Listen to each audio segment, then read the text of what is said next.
หลังจากที่น้องแก้วได้ใส่ชุดโปรเอ็มรวมงานรับรางวัลอันยิ่งใหญ่ที่ผ่านมาชุดปั๊มชุดปอม เป็นที่ก้าวขานและที่เรื่องรือว่าน้องแก้วผู้จบผู้งามคือจังนั่งนี่นัง นักไอ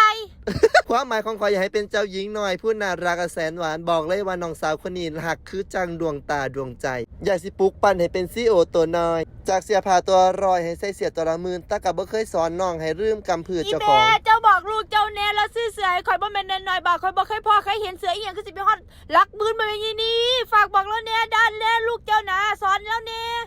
โอ้ยพี่น้องข่อยก็แล้วไปต่อบ่เป็นที่ซื้อให้บ่แม่นว่าหน้าใหญ่ใจโตดอกพี่น้องแล้วอยากอ้างผู้อื่นซื่อๆนี่ย้ายได้ลูกเจ้าเลยแต่ว่าฐานะทางบ้านมันเปลี่ยนไปย้อนธุรกิจมันเติบโตชีวิตมันเปลี่ยนผ่าน พ่อเสื้อผ้าแต่ละมื้อเจข่อยใส่ไปใส่ข่อยยานแต่น้ำให้นะเบิ่งมันพี่น้องคนลุกไปหมดเลยพี่น้องเอ๋ย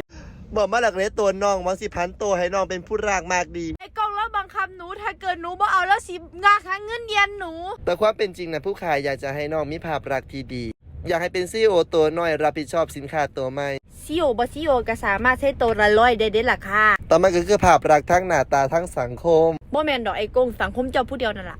กับสังคมชานิราที่ปลูกปั้นขึ้นมาเอาตามตรงเด้อพี่น้องชุดโปรเอ็มเป็นชุดทีมผู้หญิงหลายคนใฝ่ฝันข่อยผู้หนึงน่ะก็อยากใส่แต่ว่าแล้วหยัดใส่ดักเจ้าของบ่ได้สั่นไงย้อนว่าสังแข็งแล้วใหญ่หลายแล้วก็แต่ว่าแล้วจับหนูมาใส่โดยที่บ่ถามห้าวลือหึงหนูเลยแต่ว่าน้องข่อยก็ออกมาพูดจบพูดงานที่น้องคือจังเจ้าหญิงตัวน้อยๆซินโดเรลล่าบอกเลยว่าหักปานดวงตาและดวงใจกระโปรงปานมุงแบบนี้บ้านฉันก็ทำได้ก้งเอาซุ้มไก่มาเห็นแล้วก็เอามุงมาดามจังสีงั้นข่อยก็เห็นได้รอยเก่าๆข่อยก็เห็นได้ไอ้กงจะขึ้นซื้อมาแบบนี้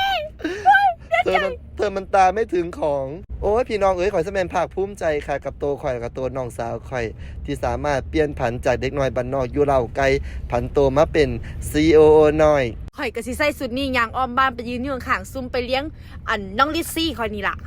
นี่ล่ะพี่น้องสุดท้ายก็ได้มาแล้วโปรเอ็ม